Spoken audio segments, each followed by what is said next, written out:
Добрый вечер. В эфире Прайм на телеканале АТР. Это время, когда мы обсуждаем наиболее животрепещущие темы и разговариваем с людьми, которым, как я выражаюсь, есть что сказать. Сегодня у нас новые абсолютно гости, которые никогда не были, насколько я понял, на телеканале АТР. Я рад сам познакомиться. Вот только что они зашли в студию. И вас хочу познакомить с украинской писательницей Тамарой Горіхе-Зер. Да? Добрый Правильно я вечер. сказал? Так, у вас сложный псевдоним. Я не сразу его выучил. С Тамарой Горіхою-Зернєю. Горіха-зерня, так. Так, да? Так. Из видавницькою, да, как это правильно? Видавчина. Видавчиню. Я вот Я сама весь час забуваю. да, фемінітиви ми ж учимо, потому что українська мова, Да, вона да. класна саме цим, в тому числі і цим. Ірина Білоцерківська. Білоцерковська, але Я нічого. вас вітаю. Ні, Білоцерківська написано у мене тут. Ну, ми ж українізуємося потрохи ж. Ну, така вже в мене фамілія, нічого не зробиш, таке прізвище. А я подумал, у вас настоящая фамилия Дуда. Дуда. Вы не родственница президенту Польши? Мене дуже часто про це запитують, і я вже думаю Извините. про варіант, знаєте, признатися, що так і да. Ну, поки що Надо, знаете, надо как Израиль про ядерное оружие. Так, немає, але можемо застосувати. да, но многозначительно посмотрел, так сказать. Так, Є ну, такі. Да. вот. Правда, польские корни, нет? Ні. Или нет? Ні, польське коріння є, Є, да? але Дуда є по чоловічому прізвищу, це колишній чоловік. Да, зрозуміло. тому от, у нього, напевно, є. Да. Ну, давайте не будемо заглиблюватися. А чему не? Ну, у вас просто... Вы писатель очень популярный. И то, что вы написали свой первый роман «Дотся», вот этот, который просто так не бывает. Я сразу скажу, так не бывает, чтобы первый роман вот так вот взорвался и стал с книгой года. Ну, это вообще феномен какой-то. Вы честно, вы точно ничего не писали до этого? Точно. Ну, вообще. А дайте книжку посмотреть. Та, будь ласка. Вот эта книжка, роман «Дотся», вот тут написано «Книга року», BBC News Ukraine, 2019 год.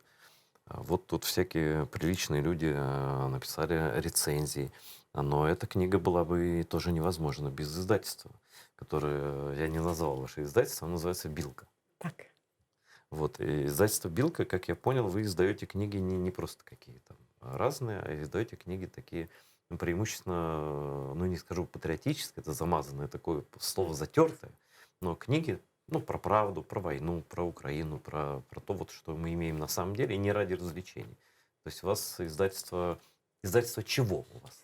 Ну, взагалі-то, якщо сказати двома словами чи одним реченням, це книги про сучасну Україну і сучасних українців, де б вони не жили. Тема сучасності, мені здається, недостатньо висвітлюється в літературі навіть сучасній.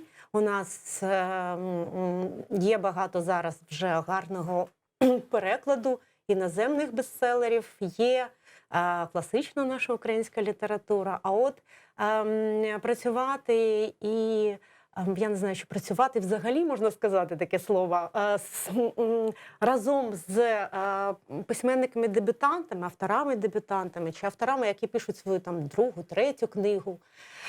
Для цього, мені здається, формат невеликого видавництва якраз підходить ідеально. Проще якраз, да. Тут, мабуть, не в експерименті справа, а справа в тому, щоб робити те, що тобі хочеться. От ви прочитали рукопис, і ви в шоці від цього. Коли мій коханий морпех, да,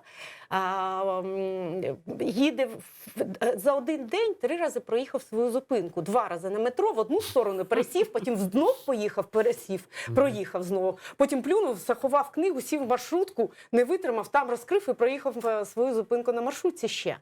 І ти розумієш, що цей текст абсолютно неможливо не зробити і не видати. І ти її видаєш, ти просто робиш те, що хочеш. І це такий формат волонтерства, на мій погляд. Да, ну я забыл сказать, что вы обе волонтерки. Ну, я до Томи, мені до Томи, як до неба рачки, кажуть, да? Це абсолютно різні форми Ну, у нас тут і волонтерства. змагання волонтерів, кожен свою звичайно. справу робить. Да?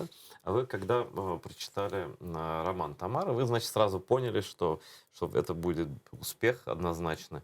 Или вы проверяли вот на вашем Я мужчине? не думаю про успіх. Коли видаються книжки, я думаю про те, що я хочу, щоб люди її прочитали.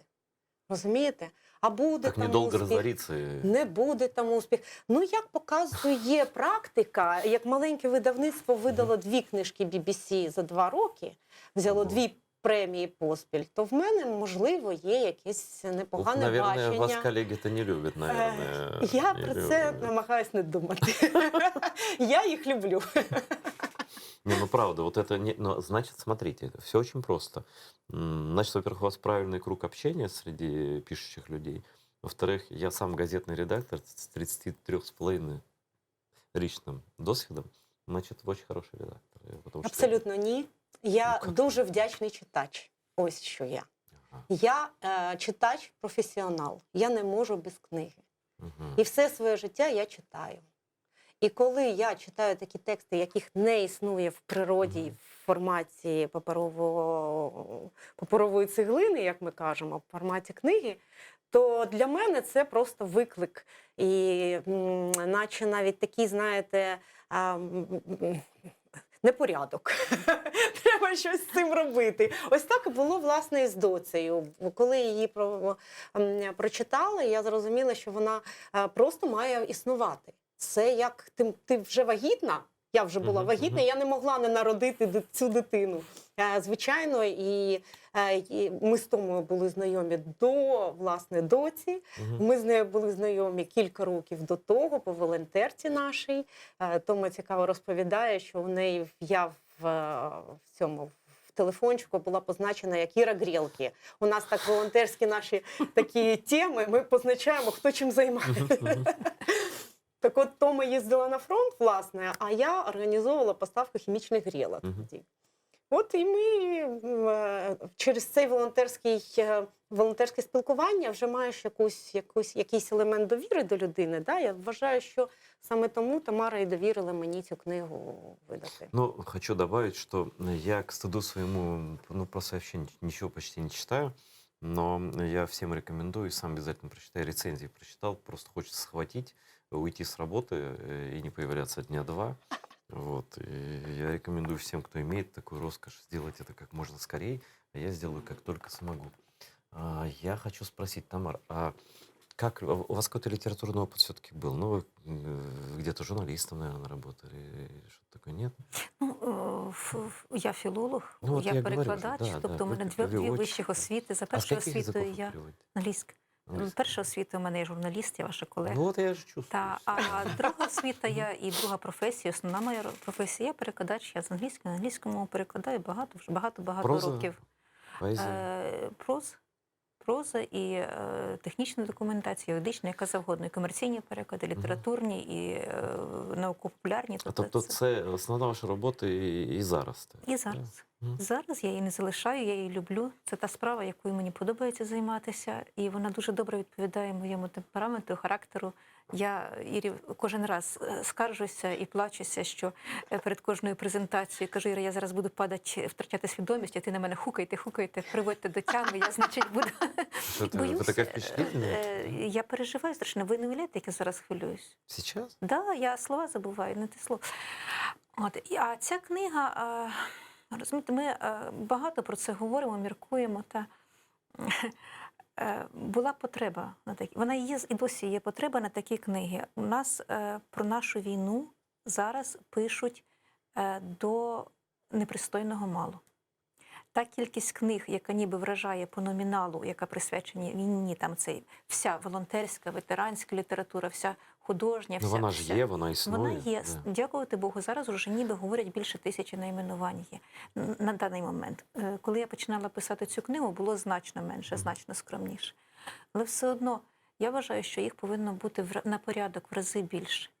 Це та робота, до якої повинні залучати в примусовому порядку всю нашу спілку письменників. Доки не напишеш книгу про війну, ти свою спілчанську посвідку не отримаєш там, чи що там вони. Путевку в Дом Ти- писателей. Ти письменником не маєш права називатися. От просто це має бути як вхідний квиток у професію, розумієте? Тому що, на мою думку, це зараз найважливіше, що у нас є. При всьому бажанні, як би нам всім хотілося жити так, ніби війни не існує. Як би нам прекрасно жилося, якби ми собі сказали, що ми в своїй голові війну закінчили. На жаль, ні. Доки наші території окуповані, доки там гинуть наші люди, доки Крим, доки Донбас в окупації, доки Росія не покарана за ті злочини, які вони творили і творять, і ще скоять в майбутньому по відношенню до України, українців, кримських татар, доки не буде відновлений цей баланс і ця справедливість, ми не можемо заспокоїтися. Ми не маємо права цього зробити. Якби я була, я вже говорила колись, якби я була лікарем, я б їхала, лікувала військових там, чи стоматологом, чи це. Якби я була водієм, я б їхала водієм. Якби я була будівельником, я б брала свою бригаду і їхала, будувала там, що потрібно, бліндажі, укріплення, що завгодно. Я філолог. Все, що я можу зробити, я можу написати. Для мене було очевидно, що нам потрібна книга для широкого читача. Дуже складно продати книгу про війну. От загальному широкому читачеві дуже складно сказати, що ідіть і заплатіть, і купіть просто книгу про війну. Це купить 1000 людей, купить 2. Еще надо написать так, чтобы ее купили. Да. Я понимаю, о чем вы говорите. Ми повинні продавати історію людини, ми повинні продавати драму, ми повинні продати трагедію, комедію ми повинні продати Детектив. історію, детектив, яка зачепить просто читача. І в цій історії буде війна. Ми повинні написати і зробити так, щоб ця історія стала персональною для читача. Ну, я думаю, що ми з Ірою в цьому питанні однодумці, тому вона Ну и со мной. і з вами також.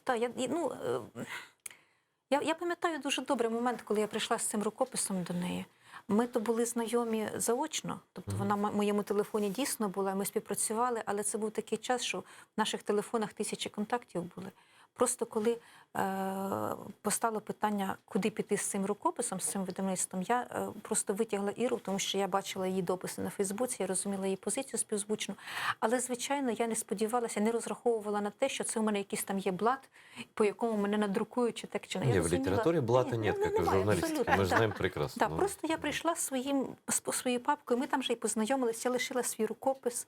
Іра буквально на наступний день мені сказала, Через що... за 2 дні, бо Серж швидко. читав. Я же швидко говорю, нет, дуже, вот да. хоть она отрицает, хоть вы отрицаете, но у вас есть чуйка, есть к текстам. Это точно совершенно. В неї є... Як скажете. Ну как?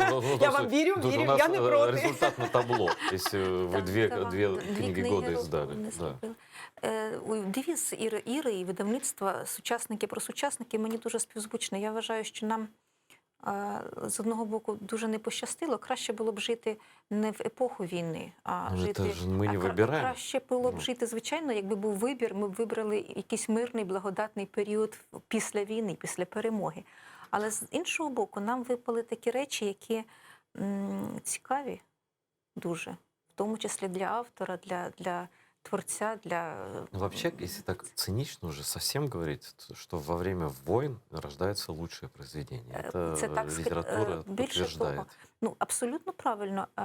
Вся європейська культура, література є тому свідченням. Я була впевнена, що ця війна дасть поштовх для нового розвитку і виведе українську, скажімо, сценаристику, кіно, Так музику, и будет, так и відбувається. художню літературу на новий рівень.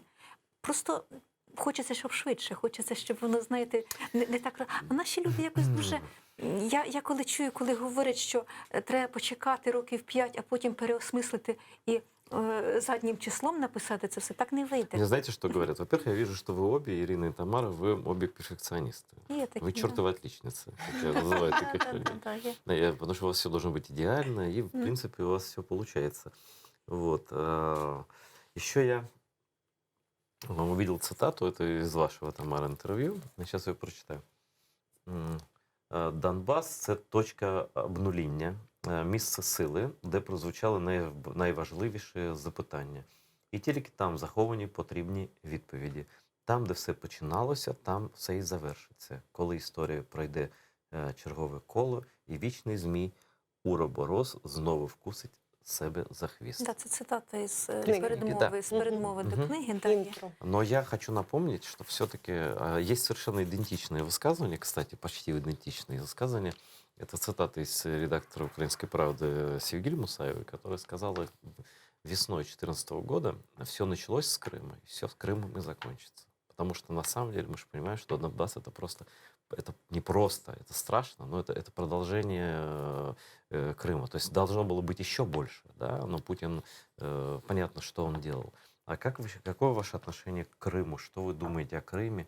И вот вы говорите, что мало про войну пишут, но про Крым еще меньше пишут. И вроде как, это еще проще как бы к этому так относиться. Да, есть страдания, есть люди там, беженцы, есть там унижение, есть тюрьмы, есть политзаключенные. Но все-таки это не экшен, как война на Донбассе, да, про который, про это писать труднее. Я для того, щоб читачі зрозуміли, чи глядачі наші, про що ми говоримо, у цій книзі розповідається про весну-літо 2014 року в Донецьку.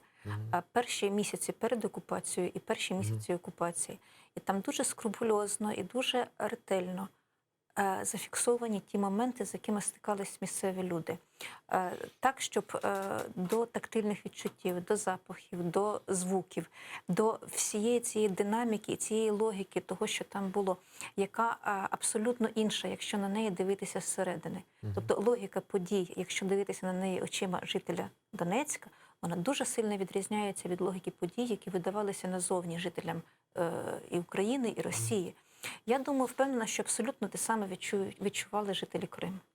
Я абсолютно впевнена, що у людей було відчуття абсурду і нереальності, і великої несправедливості, і таке відчуття, що ти ніби відстаєш, тому що твоя логіка відрізняється від того, що ти бачиш довкола себе. Ти не можеш зрозуміти, як так, чому так відбувається, чому у людей, чи це психоз масовий, чи дійсно розпилюють якісь гази психотропні над людьми, чи така йде накачка.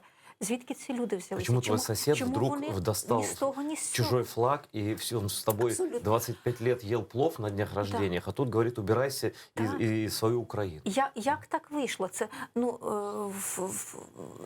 Це, наслідок це небувалого нелюдського експерименту, який був проведений на людях, на живих людях. Це технології, які беруть свій початок іще від КГБ, від російської цієї, охранки, і вони удосконалені сучасною Росією, і вони застосовані по відношенню. Спочатку вони відпрацювали це на внутрішньому своєму населенні, а потім вони всією масою обрушились на українців і обрушились на людей, які живуть у їхніх цільових регіонах, які їх цікавили. Нам ще в майбутньому треба буде дуже-дуже багато думати і аналізувати, і вивчати цей феномен.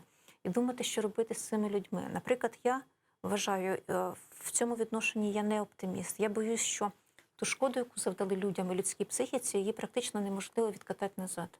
Тобто це як дерево, яке ти обрубав, і воно потім починає рости з іншим стовбуром, тобто інша крона формується. Але оце місце травми, воно буде помітне. Скоріше за все, це так само з цими людьми буде.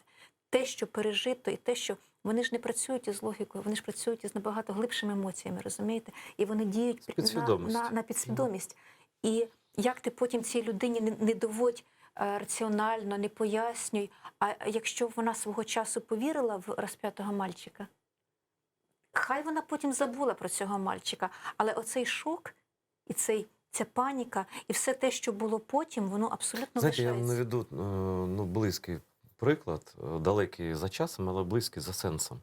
Вот до сих пор же некоторые верят, что, как в XIV веке испанский король сказал, начав, собственно, изгнание евреев, он сказал, что они подмешивают там в мацу кровь младенцев. Вот, абсурдно, но это тот же самый распятый мальчик, только распятый 700 лет назад. Да? И вот эта история про то, что крымские татары это предатели. Вот хоть ты по голове тресни, но вот есть определенное количество, им хоть все книги про Сталина подай, все книги про Екатерину II, там, про российскую оккупацию Украины и Крыма, там, про это, вот хоть ты все книги, и все равно ничего не изменится. Вот я просто, знаете, что вам предлагаю?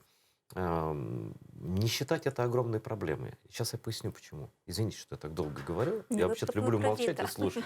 Нет, просто у меня есть ощущение, я иногда чиновников слушаю, вот они говорят, как же нам вернуть людей, которые поверили России, там на Донбассе, в Крыму. Как же нам их вернуть? Мы же должны не только территории, людей возвращать.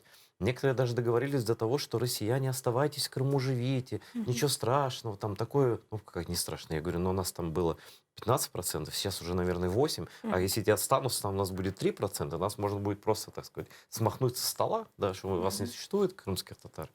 Я считаю, мое глубокое убеждение, что мы слишком много думаем о людях, которые предали нас, и слишком мало говорим и думаем о людях, которые сохранили верность. Правильно. Вот даже подсознательно. И это не первый раз. Я в эфирах разных каналов сидел. И что мы будем с этим делать? Говорю, слушайте, а может быть обсудим, как мы будем помогать крымским татарам выжить в этой ситуации и сохранить и свою как бы веру в будущее? А может быть мы будем патриотам помогать в Донецке, в Луганске приблизить час, когда восстановит целостность? Что мы все время думаем про людей, которые, в общем, в лучшем случае плюнут нам в спину? В лучшем случае. Розумієте, тема деокупації і повернення, відновлення, скажімо, України на тимчасово окупованих територіях, вона постійно порушується. І вона дуже багатьох людей цікавить. Де б ми не їхали, на кожній презентації приходять люди і завжди рано чи пізно після книги повертаються розмови до цих тем. Кожен пропонує свій якийсь варіант, але факт той, що ця тема людям Это болит. болить. Да, Вона не это, кстати, байдужа. хорошо. Это очень Так. хорошо. Вона Да. не байдужа, вона, незважаючи на те, що минуло вже 8-й рік пішов, Мгм. її не забули. А в душі люди не змирилися з окупацією, немає бажання зафіксувати статус-кво і лишити так, як є. Досі у людей твердий намір і бажання, і величезна така. Ну, І весь час думається на перспективу, що далі. І абсолютно нормально, що пропонуються різні варіанти. Хтось боїться, хтось остерігається, у когось це все зав'язано на власних страхах, на власному, скажімо, якщо бути до кінця об'єктивними, потрібно буде сказати, що дуже багато людей повірили пропаганді.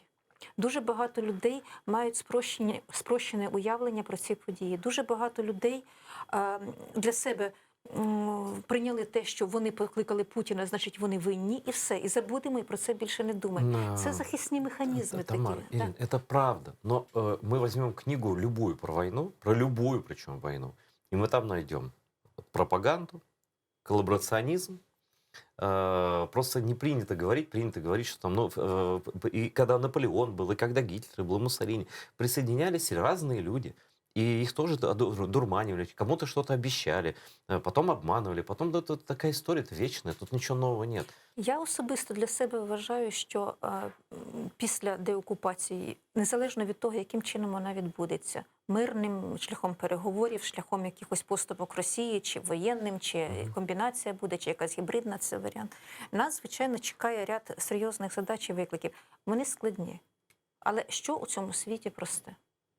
В принципі, це робота, яка абсолютно по силам державі.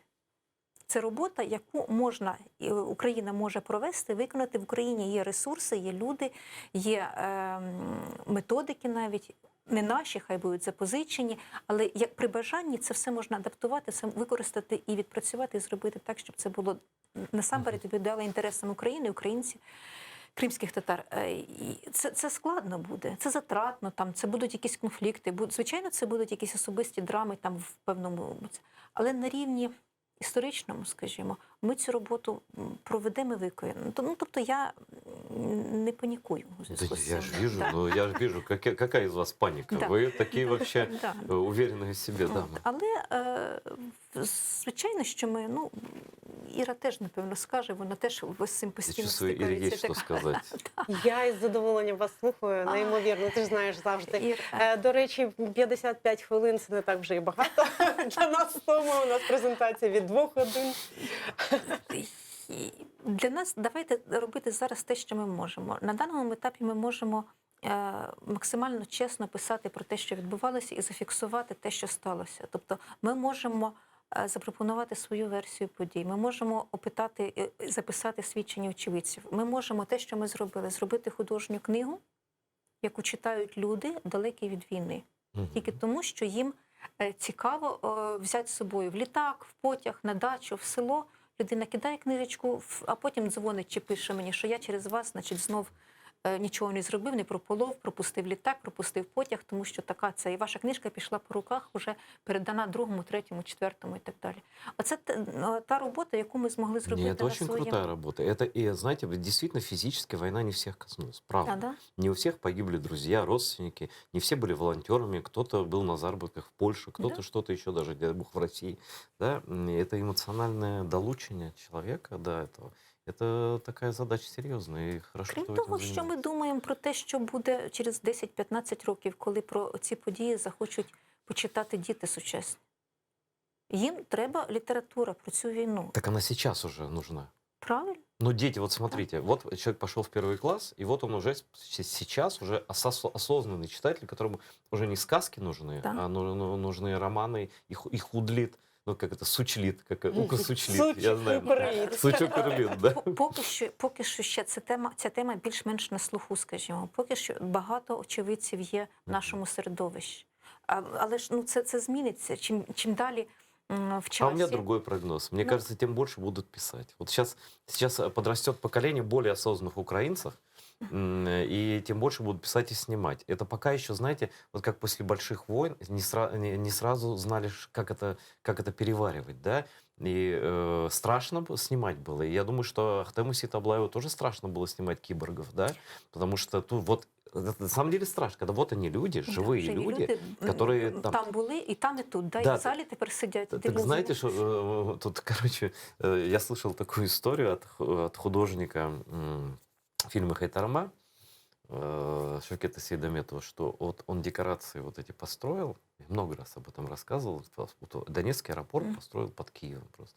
Так люди, которые, киборги, приходили, консультации, они говорят, так вот, прям вот, ты ж помнишь, вот здесь за углом как раз вот оттуда стреляли. То есть они поверили в эти декорации сами. Мгм. Представляете себе, до какой степени? Нет, но они мудро поступили, конечно, и Ахтем бы иначе сделать не смог. Они все это на глазах у этих людей делали, потому что страшно ошибиться, страшно прослыть там человеком, хайпующим на войне. И тем более, если не хайпуешь на войне, а действительно хочешь что-то такое сделать и так далее. Вот. Но бояться нечего. Я считаю, вот как бы голова боится, руки делают. Я вважаю, що ця тема, будь-яке інше питання, я б з вами погодилась, що чим далі, тим воно більше буде, більша хвиля піднімає, більше бажаючих написати. Я боюсь, що в той час, доки бажаючі потенційні будуть розкачуватися і приймати рішення, і зважувати, чи потрібно, чи ні, і як її подати, на жаль, у нас є Росія, яка не має таких рефлексій. Вони взагалі не сумніваються. Вы знаете, что почему-то мы говорим о том, что вот через несколько лет все меньше будет, все дальше от этой войны. А кто нам гарантировал, что не будет большой войны-то вообще-то? Кто нам это Никто. сказал? У нас всё. Білорусія додалась по цьому. ну. Як, Іра, ми пишемо, робимо те, що є, робимо те, що можемо прямо зараз, Да, да. а там буде видно. Робимо, що робимо. О, Так. Господи, дійсно, як воно правильно звучить. Роби, що можеш, і хай буде, що І буде. не буде, що І буде. хай да. буде, що буде. Так і є. Ми так... Ну, я хочу сказати ще додати, якщо можливо, да, щодо історій, новітньої історії кримсько-татарського народу і окупації Криму. Ми видаємо те, що люди пишуть. Тобто для нас оцей момент документальності, він надважливий. Навіть якщо це художня література, зараз, до речі, є на форматі реклами, друга книжка Томи виходить Пожалуйста, рекламуйте, будь ласка. Називається вона «Принцип втручання». Це якраз історія людей, які воювали, чи так, чи інакше були травмовані війною, і вони опинилися в центрі мирного міста, великого міста, який і в якому мають жити по його правилах.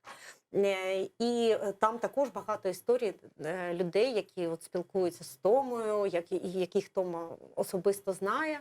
І вони зібрані в таке коло персонажів, і кожен персонаж має свого прототипа, як, власне, саме в «Доці» також. Головна героїня має прототипа, жінку Наталія Ельф, яка зараз живе в Києві. І більшість історій, які сталися саме з нею, Вони в реалії сталися з нею чи з Томою, наприклад. Тобто це такий більш-менш збірний образ. Але ж я до чого? Я саме до документалістики, я саме до мемористики, я саме до фекшена. Є такий, зараз з Англії прийшов до нас такий формат літератури, називається фекшн. Це література, основана на Ну, от реальних факт фактах. і екшн. Так, Да. абсолютно вірно. Тобто на реальних фактах. Вигадується якийсь збірний образ, наприклад, на який нанизуються реальні події, які відбувалися. Які можна перевірити навіть. Да. Абсолютно. По більшості подій в цій книзі можна навіть і гуглити спокійно. Мгм.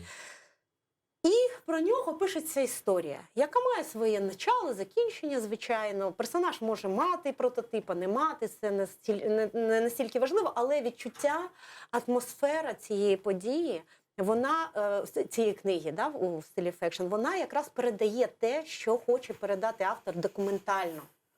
Наприклад, ми зараз ще недавно видали книжку «Намальовані люди» про події на Майдані.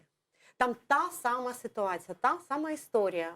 Всі події, більшість персонажів мають прототипів, настрій, емоційний стан дуже схожий на те, що відбувалося на Майдані, що ми відчували на Майдані, коли там були.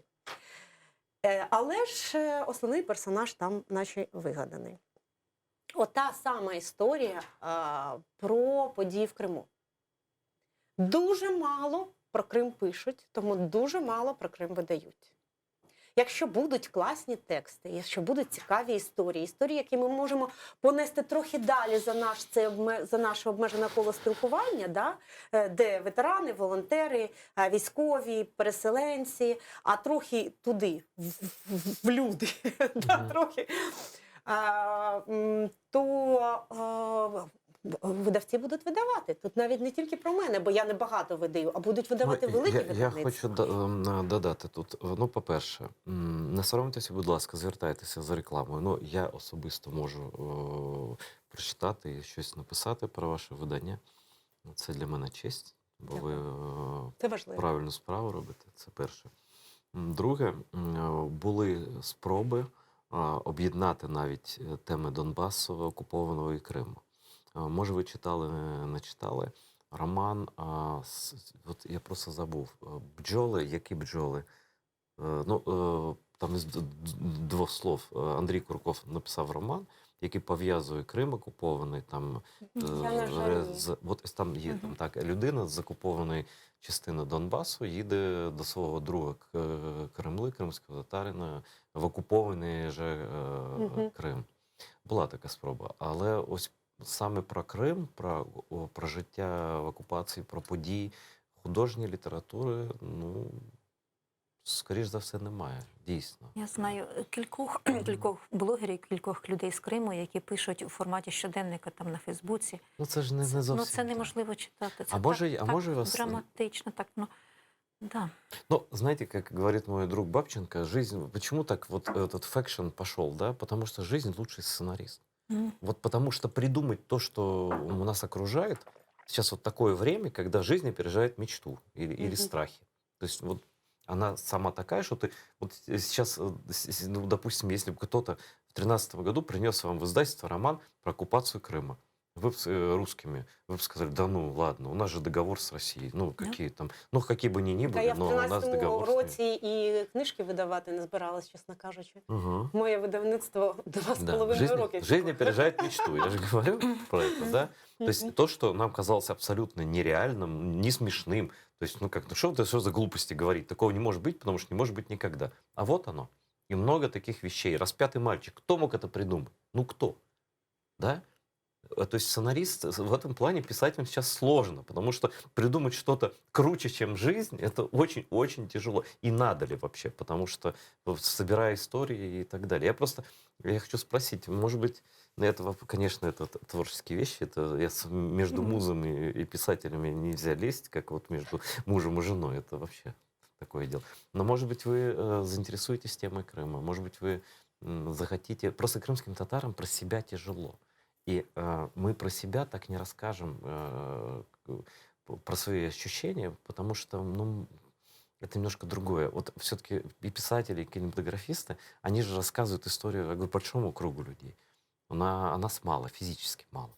Вот. И я бы хотел, это моя мечта, чтобы, ну, или вы, или вообще украинские кинематографисты, писатели, сценаристы, там, не знаю, театр, да, чтобы они сами пытались нас понять, чтобы я никогда не слышал такого, что, знаете, говорят, вот вы, крымские татары, закрытое общество, там, к вам трудно. Какой трудно? Если бы ты хоть раз попытался зайти, то ты понял бы, что просто не интересовались. То есть чебурек пахлавы хватало, да, и ничего, мы друг другом не Я интересовались. розумію, про що ви. Я розумію вас в цьому відношенні. Я б сказала так: звичайно, ми будемо пробувати. І тема Криму нам, і мені особисто дуже. Тобто, ну, для мене це Не, втрата. вот Я я верю можу на собі 100%. уявити, яка Да. це втрата для вас, тому що це для мене втрата. Я в Криму двічі чи тричі була, розумієте? І зовсім його не знаю, як такого. Тобто те, що я бачила, мені там не дуже. Але воно болить нам. Я розумію, як це болить кримським татарам. Я думаю, що все-таки вам потрібно просто проговорювати, шукати можливості, виштовхувати свого середовища людей, які писатимуть з вашої позиції. Чому? Це дуже потрібно для,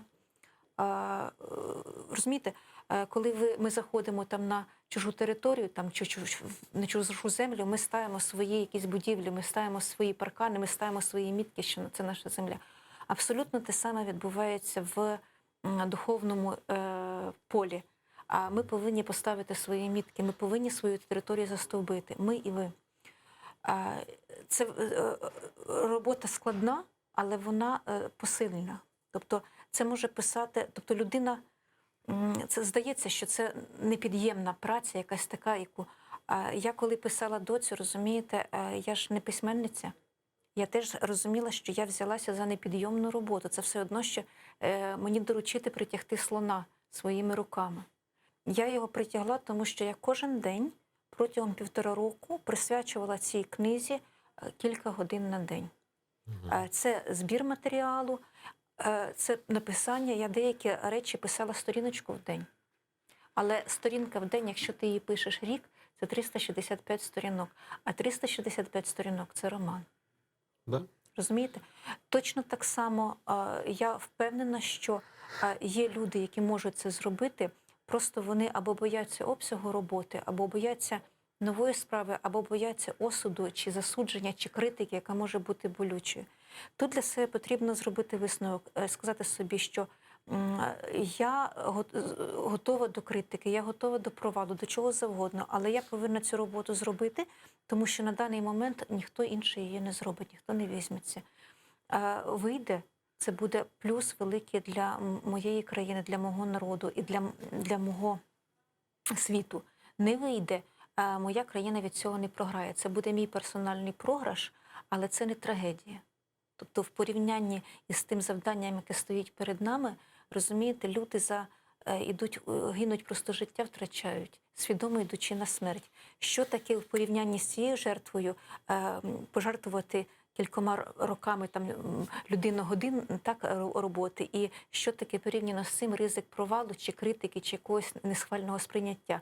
Це для окремої людини прикро може бути, але це не смертельно для народу. Я понимаю, но писатели, они же не рождаются по графику, да, и поэты. И у нас есть писатели, хорошие писатели. Просто, ну, наверное, нам труднее, тем более люди находятся вокруг, труднее выходить вот с этим совсем на... Ну вот, как бы, то есть история с Джамалой, когда она своим способом своего искусства, да, рассказала Да. эту историю всему миру, он очень успешный, но он не может быть систематическим.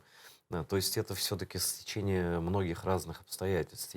Я не сумніваюся, що навіть зараз нас дивиться людина, яка є потенційно геніальним Точно, письменником, абсолютно. Я не і сомневаюсь. яка може написати про Крим і окупацію так, що у людей серце зупиниться від співчуття, від піднесення, від бажання підірватися і щось робити для того, щоб відновити справедливість.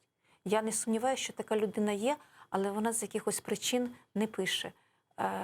значить, треба собі сказати, що треба писати. Ну, писательская работа это работа вообще-то, Это да. работа. Это не только, не то, что Це- я такой сейчас талант сяду, я такой Ні-ні-ні. вот сейчас напишу. Ні, Нет, это каждый день це что-то справа, делать. Да. яку потрібно робити послідовно, розумієте? Це реальна робота, на яку ти як будинок будуєш. Ти сідаєш і кожен день ідеш і кладеш ту цеглу, кожен день щось Я робиш. просто, знаете, про что там я хотел сказать, Ирин? Просто вот Андрей Курков, это просто пример. Наверное, просто он мне позвонил, ну, я надеюсь, это не будет никакой тайной. Он, когда написал этот роман, какие же пчелы? Серые пчелы, по-моему. Серые пчелы. Ну, короче, когда он написал этот роман, он говорит, я написал про Донбасс и Крым, но все-таки я в Крыму не жил, и крымских татар я знаю, ну, достаточно мало, некоторые знаю, но я не жил в Крыму. Ну, я говорю, ну, я тоже, в принципе, не жил постоянно, так получилось, но как бы я про свой народ что-то знаю, да, больше. Он говорит, вот ты знаешь, почитай, пожалуйста. И я взял вот эти куски главы, где вот написано про Крым, и очень там аккуратненько мы с ним все это обсудили. То есть я к тому, вот вы же говорите, что каждый должен, член Союза писателей, написать про войну. Но мне кажется, что про Крым тоже, ну, не каждый член ее, безаловки никакой не может быть, да.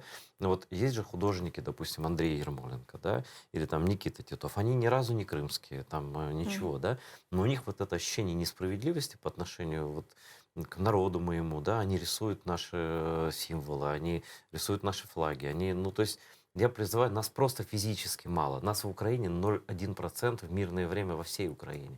А сейчас вы понимаете, да, что на территории свободной Украины у нас и того меньше, там еще 2 нуля, представь, да. Вот. Мы стараемся, у нас есть вот наш телеканал, мы говорим везде, там куча людей, которые напоминают про Крым, и не только крымских татар. Но я прошу и вас, я прошу обращать на это внимание, потому что государство-то это дело такое, да, но мы же знаем, как у нас работает государство. Ну, дивіться, якщо ми розмовляємо з вами про письменників-початківців, да, у мене є пару рекомендацій, як з людини, яка просто має Давайте, якісь давайте. свої замальовки, може. Це корисно. Да, то як вийти до першого свого твору? Невідомо, чи буде він успішний, чи буде настільки успішний, як Томін, чи інших авторів, з якими я працюю, але все одно це робити потрібно. Якщо ти можеш не писати, але якщо не можеш не писати, то тоді потрібно розуміти, як це. А зараз є достатньо багато онлайн-форматів, курсів, програм, які навчають людину, як правильно писати. Будеш Львом Толстим, що ли, там, Іваном Франко? Можливо, і ні, а можливо, і так. Ти ж не знаєш, Чи знаєте, можна старий єврейський анекдот, да, про подобається тобі, чи подобається тобі Бах. Угу. Ні, не подобається. А ви чули? Ні, мені сьома напів. Да. Так отож і про це. Ви ж ніколи не знаєте, поки не почуєте Баха, що він класний. Ви ніколи не знаєте, поки не почнете писати, що ви це можете. Тому я вважаю, що, по-перше, потрібні, як це не було, потрібні мемуари. Просто прості історії. Для початку, да. Просто прості історії про те, що відбувалося з вами, поряд. Це можна викладати в будь-яких соціальних мережах, це можна передавати видавництву як набір яких ідей. Да. Да, тобто з цим можна працювати. Далі, якщо вже йде, якщо вже розумієш, що ти хочеш щось ще додати до цих текстів, то можна намагатися працювати з вигаданими образами потрошки, включати їх в свою роботу. Я хочу на цьому моменті привести приклад Сергія Сергійовича Сайгона, який, власне, отримав другу книгу. Так він сидив тут нещодавно. От, да. Бачите, да. Тож він почав писати з постів у Фейсбуці, потім він накатав оповідань одним пальцем лівої руки, бо вправі в нього був автомат. Він написав цілу книжку на телефоні просто одним пальцем. Просто був на війні, воюючи паралельно. Тобто, коли кажуть, що немає часу для писання, у Томи, яка зайнята і має 3 дітей, да, і повноцінний робочий графік, Так. Сайгон, який сидів, ну, хоча ті, хто воювали, кажуть, що там достатньо часу вільного є, інколи бува. Але ж все одно, да? Тобто людина під таким стресом, який видає ці тексти. Олександр Давіченко, комбат, 72 книжка називається, написав свої мемуари, людина військова взагалі. Тома, у нього художній редактор, працювала з його книгою. «Військовий непотріб» Василь Паламарчук, книга, яка з'явилася взагалі з відео щоденника.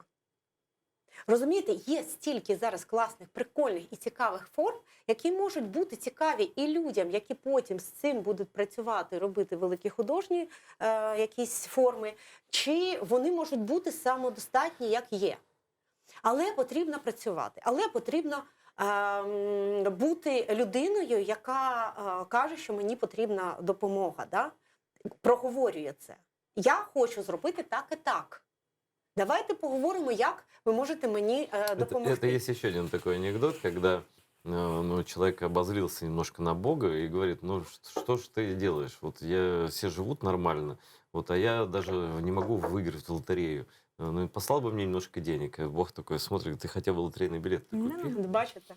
Да. Тобто допомога у нас, формат допомоги може бути будь-який.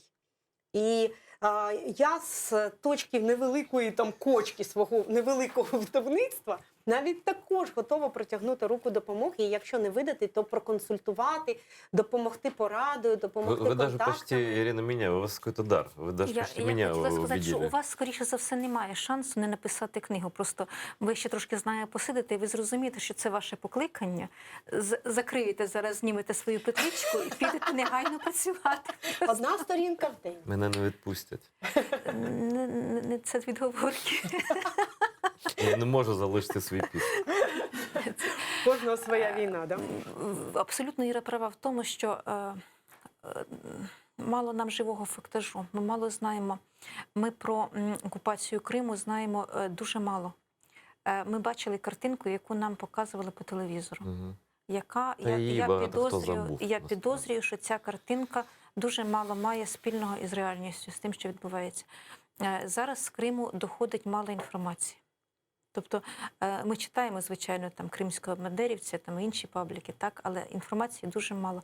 Важко зрозуміти, що відбувається з людьми насправді, важко зрозуміти, яка там атмосфера. І важко зрозуміти, відчути оце тло, те, з чим люди мають справу. І дуже потрібні інсайти, насправді. Дуже потрібна якась допомога інформаційна від тих, хто зараз в окупації. Розуміє, що для них небезпечно, і в прямому значенні небезпечно, і небезпечно, і тяжко для себе, для душі, тому що не так легко себе весь час ятрити і весь час про це думати і видавати якийсь продукт там такий. Це наша війна така. Але це може бути і допомогою, до речі. Бо є такий формат, я не знаю, релаксації, чи виходу з стресу, чи виходу з комбат-синдрому. Виписуватися. Ні, це я знаю, це багато хто мені розповідав. От бачите, тобто з цим можна працювати ще з цієї точки зору. Вы знаете, что Крым все-таки, вот это какая-то совершенно история такая про какую-то судьбу. Потому что вот до сих пор, ну вы можете себе представить, оккупированная территория, все контролируется ФСБ, все. Там на каждом телефоне по 3 стукача. Да. Вот огромные не силы задействованы, кругом все покрыто камерами там и так далее. И люди выходят к нам в эфир оттуда и прямо в камеру говорят то, что они думают. Люди снимают для канала АТР. Вот, если вам мало информации, смотрите наш канал и читайте наш сайт atr.ua. Потому что мы ничего из Крыма не пропускаем. Возможно, это большинству тяжело читать, но вам, как людям патриотичным, наверное, это будет нормально. Потому что, ну вот действительно, вы правы, что общенациональные СМИ, так сказать, ну, не очень много внимания уделяют. Еще как бы война это еще как-то, да, а вот вроде как оккупация. Це добре. Нет, как-то я с точки зрения я сказала, журналистики. добре сказано. Потому как-то. что я же знаю, когда, то есть, как у нас в в журналистике, приземлившийся самолет — это не новость, да? Мгм. Вот. Если война продолжается, ее проще освещать, чем когда, казалось бы, ничего не происходит. А на самом деле происходит много чего. У нас там политзаключенных уже невероятное количество. Что с этим делать, непонятно. 300 детей без отцов. Парень, который снимал нам сюжеты, Сервер Мустафаев, получил за это 14 лет тюрьмы. Ну, просто раз и 14 лет. И нет жизни, да?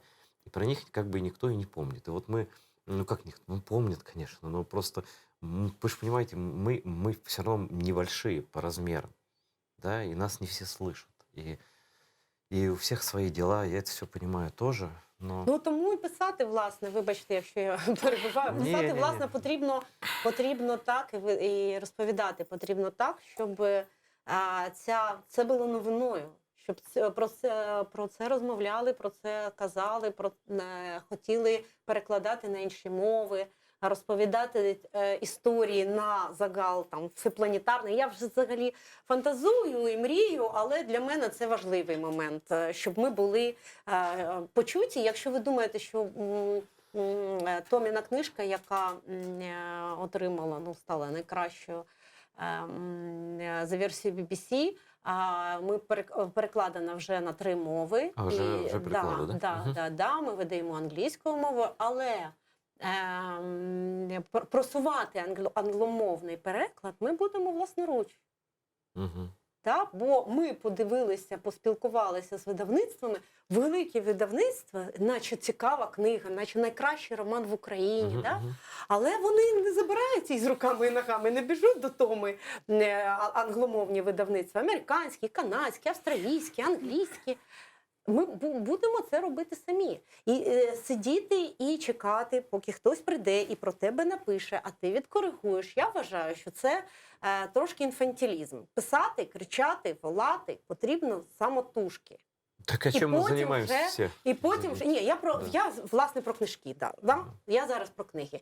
І потім вже спілкуватися з видавцями різними і обговорювати з ними цю тему, і як це краще робити, як це краще видавати. Знаєте, до питання про те, хто нас чує чи не чує, я пам'ятаю момент, коли мені оголосили мене переможницею, і викликали там сказати якесь слово, і я тоді сказала в камери, і я про це часто повторюю людям, які живуть на окупованих територіях, що я розумію, що вам деколи здається, що про вас забули. Я розумію, що вам деколи здається, що Україна дрейфує в одну сторону, а ви лишаєтесь десь в другій стороні, що про вас там не пам'ятають. І я не можу розписуватись за всіх, розумієте, це неможливо. Я можу сказати про себе, що я пам'ятаю. Я можу сказати про себе, що мені особисто не байдуже, що ваш біль – це мій біль. І саме тому я цю книгу написала такою, якою вона є. І я думаю, що я така не одна, як виявилося. Тому що поряд дуже багато людей, які мені сказали, чи зробили те саме, тобто якось себе проявили в цьому відношенні. І я думаю, що ми все-таки один організм. Нас неможливо силою чи якось так штучно розділити, рознести це. А ці частини все одно будуть одна до одної прагнути завжди. Тобто це неможливо. І ми не змиримось з окупацією не тому, що війна – це дорого, звичайно. Війна – це дорого, Тобто я розумію людей, які десь там починають вираховувати ці проценти і говорять, що може нам вигідніше. Не вигідніше нам визнати окупацію. Це неможливо, тому що є речі, які набагато не вимірюються нічим. Матеріальним не вимірюються, ні ресурсами, нічим не вимірюються. Поки ми цю рану не закриємо, поки вона буде, поки весь організм буде жити в режимі такого отруйного, знаєте, функціонування. Я дуже добре пам'ятаю, ми кілька років тому з напарником їхали, ми випадково промахнулися і заїхали в Придністров'я. Тобто ми їхали в Болгарію і заїхали не через той пропускний. І уявіть собі а ми з ним обидва в цих списках російських усіх там на арешт там, і так далі. Да? І я сиджу в телефоні, втикаю, піднімаю голову і бачу, на кордоні стоїть танк з російським прапором. Це на цьому Придністров'ї. І це був для мене такий, ми просто як сіли, так і з такими очима і проїхали це все. Але ми проїхали Придністров'я, потім Молдову. Я вам скажу, що дуже видно, країна просто стагнує, країна не розвивається. Гарний приклад. Країна Гарний приклад. через те, що у них є Придністров'я, через те, що цей конфлікт. Так, там припинили стріляти давно вже, там уже немає бойових дій. Там, здавалось би, просто-напросто стоїть якийсь там обмежений російський контингент. Да? Ну, що тут такого? Але оце ядро, яке тягне всю країну за Абсолютно. дно. Вы, Да. Тамара, вы так точно все Да. подметили, вот Да. прямо очень точно. Действительно, нельзя вот жить с такой гангреной Да. в организме. Да. Да. И Украина без Крыма, и без Да. оккупированных районов Донбасса невозможно. Спасибо, Ирина. Спасибо, Тамара. за то, что Дякую пришли. вам. Дякую вам. Неймовірно. Користуючись нагодою, хочу сказати, що ми чекаємо на зустріч у Криму. Я дуже сподіваюся, що ми з вами, ви мені принаймні покажете Крим і покажете його красу і що там є. Обіцяю. І я не їм чебуреків ніяких, я чекаю, коли це все можна буде робити і їсти в Криму. Тобто я розраховую, що ми там так і побудемо. Дякую. Дякую щиро. Ну, вы видите, какие у нас гости. Я совершенно в восторге от этих людей. Вот, спасибо, что такие люди к нам приходят. И на самом деле, вот то, что Тамара сказала, таких людей очень много. И большинство украинцев совершенно не смирились с потерей Крыма, потому что нельзя смириться с потерей ребенка своего, да, и продолжать жить счастливо дальше, ходить там на утренники и остальным детям рассказывать, да, ну нам одного потеряли там где-то или двоих потеряли, да, так нельзя. Из этого ничего не получится, но так и не будет, да. Это благодаря в том числе и вам, неравнодушным людям, которые смотрят канал АТР везде, где только можно его смотреть, и в оккупации в том числе. Спасибо вам, что находите возможность подписываться на Patreon, на наш, на регулярную помощь каналу, благодаря которой мы, собственно, продолжаем сейчас вещать в наши эти трудные времена. Смотрите АТР и дальше, это и благородно, и правильно, вот, и, в общем, до новых встреч в эфире.